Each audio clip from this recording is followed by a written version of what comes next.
After a cosmic catastrophe, an astronaut finds himself in an escape pod drifting inexorably toward the sun.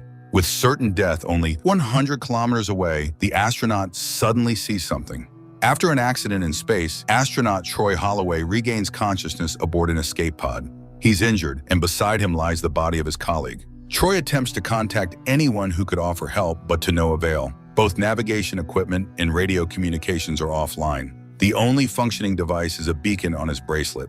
Unexpectedly, Station Hathor 18 responds. Pilot Roberts explains she's temporarily filling in for the commander and is ready to assist. Troy explains that a drill breached a pocket on an asteroid, causing a steam eruption followed by an explosion. As a result, the mining station's hull was compromised, forcing an emergency evacuation. Now he's drifting without thrust or control, with limited power and non-functional diagnostics. Only the radio, cooling chamber, and life support systems remain operational. The rest of the crew is dead. He can't determine his location, though Roberts can detect the beacon on his bracelet. However, the pilot reports difficulty pinpointing his exact position and asks Troy for coordinates. Sarcastically, Troy describes the space outside the window, knowing it won't help. From his perspective, neither Hathor 18 nor any other ship is visible. The only upside is that he's not seriously injured. Eventually, Roberts manages to lock onto his bracelet, though calculating a path to his capsule will take some time. Just as Troy settles into wait, he suddenly realizes that his pod is hurtling straight toward the sun. He demands Roberts connect him with the commander, but she refuses and instead requests he perform a medical diagnostic. Troy reminds her that the instruments don't work. Roberts then admits she's under orders to save him at all costs, though Troy can't understand why he's so valuable to the company. The astronaut conducts a self-examination, noting a minor head injury, which alarms Roberts. She bombards him with questions, trying to gauge the injury's severity. Troy becomes irritated by her inexplicable concern, but complies, giving his full name and company affiliation. Ortis, an asteroid mining corporation specializing in mining near-Earth asteroids Amor and Apollo, rich in minerals. He's an engineer-geologist whose task on this mission was to locate minerals such as indium, osmium, gallium, cobalt, rhodium, platinum, palladium, and water. Sarcastically, he offers to recite the entire periodic table if Roberts wants.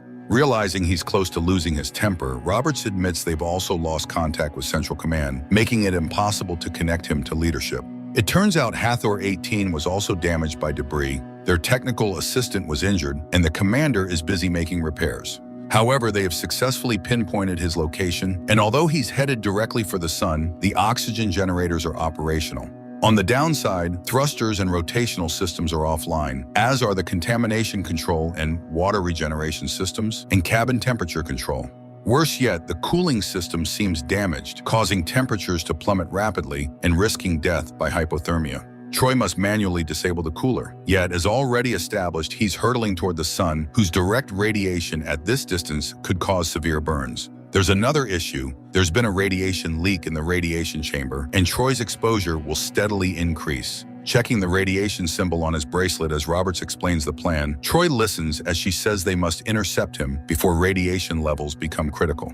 It won't be easy, but she assures him she'll manage, planning to reach him in approximately 75 minutes. Troy is baffled. His capsule lacks an airlock, the thrusters and accelerators don't function, and power is minimal. How could she possibly intercept him? Roberts explains that since the capsule is pressurized, opening the hatch would propel him directly toward Hathor 18. Still skeptical due to his high speed, Troy again asks why the corporation is so intent on saving him. He's just an ordinary employee. Roberts evades the question, citing orders. If there's any chance to save his life, she will.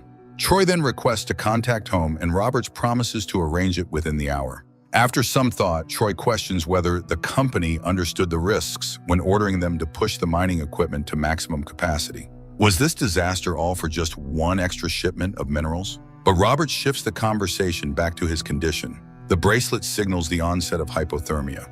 He must shut down the cooling system while he still can. Troy, however, prefers freezing over burning alive. He does have an evacuation suit, but it only has 15 minutes of oxygen. So he'll have to endure as long as possible before putting on the suit, which might help him survive until rescue arrives. Suddenly, Troy notices cracks forming on the cabin window. Roberts explains it's thermal shock. The glass can't handle extreme temperature differences between its inner and outer surfaces. Troy urgently needs to shut down the cooler and endure rising temperatures for as long as possible.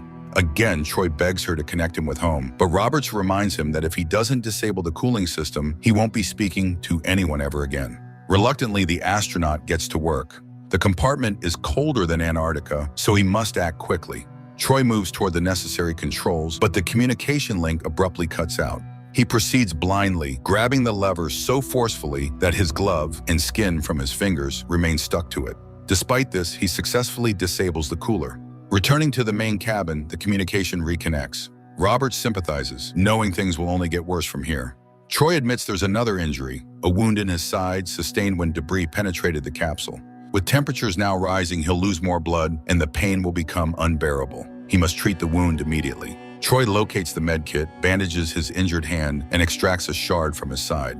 The wound requires cauterizing. Searching through his deceased colleague's pockets for anything useful, he finds a family photograph and a lighter, which he uses to cauterize the injury, losing consciousness in the process. When Troy regains consciousness, he reconnects with Roberts, who is deeply concerned about his silence. She warns him to brace for a sharp increase in temperature. Troy insists she connect him to her commander, whom he knows personally, but Roberts again refuses. Finally, she reveals the truth. The commander died in the same accident. She hid it from Troy to prevent panic.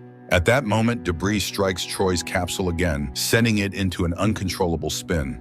Unexpectedly, Troy orders Roberts to turn around and retreat from the hazardous zone. She begs him to stay connected and let her save him, but Troy goes silent. Roberts desperately tries to reach him as Troy crawls toward the hatch, determined to end it all. Reaching the hatch, he urges her again to retreat, knowing she'll continue risking her life as long as he remains alive. Roberts begs for a chance to save him as Troy stretches his hand toward the release handle, but his grip fails and he collapses. Another piece of debris strikes, stabilizing the capsule's rotation. Troy regains consciousness. He must endure the increasing heat for another 10 minutes. After that, he'll hide in the evacuation suit for 15 minutes until the capsule ejects him toward the rescue ship.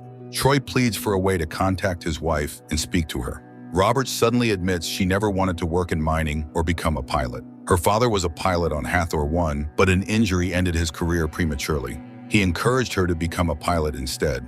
She pursued the education, passed the exams and tests, and has piloted Hathor 18 for the past 17 years. Now she's acting commander. Troy shares his decision to retire early, eliciting laughter from Roberts. Then growing serious, he says he needs to apologize to his wife. They had a son. A sudden thud interrupts him, and in the next instant, debris punctures the capsule wall. Pressure rapidly drops, forcing Troy to quickly put on his suit. After some time, emergency lights activate. Troy reconnects with Roberts, reporting that his life support battery is at 95%, but oxygen levels have dropped to 18%. The cabin pressure has fully depleted. Automated systems have sealed off access to the remaining reserve oxygen. He considers going outside to seal the breach, which would restore pressure and trigger the reserve tank, propelling him toward Hathor 18 at the right moment. However, even with the suit, radiation and heat exposure outside would kill him within minutes. Realizing he's out of options, Troy begs Roberts again to leave and not endanger her crew, but she admits turning back is not an option.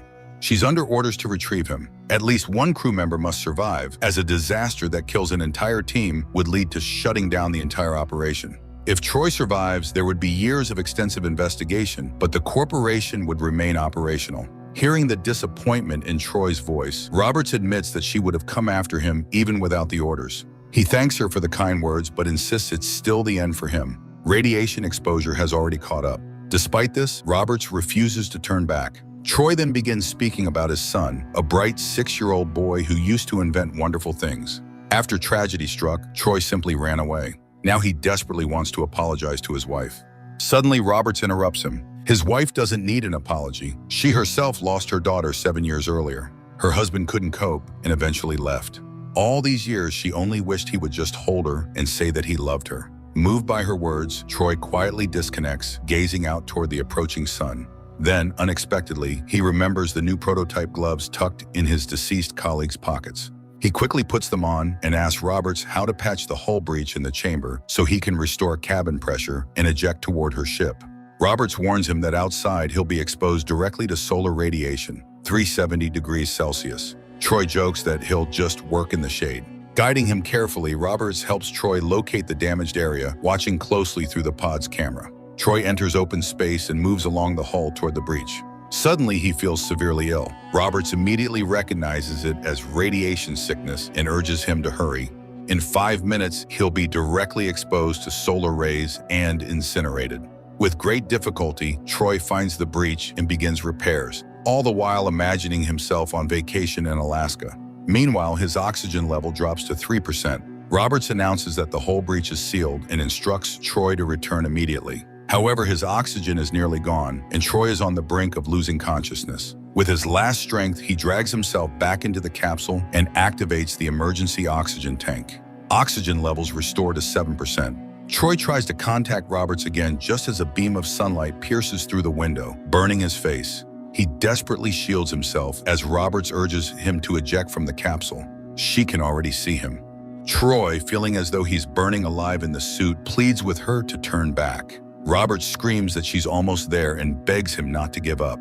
The oxygen continues dropping, but Troy suddenly recalls his son's memory and announces that he won't surrender. At last, he's connected to his wife. Hearing her voice, Troy instructs Roberts to get ready. He's going out. His oxygen is nearly depleted. As he whispers that he's coming home, the capsule's window shatters. Yet another low-budget space survival story, essentially a one-man show. There's nothing particularly new or remarkable here. Definitely a one-time watch, and even then, not for everyone.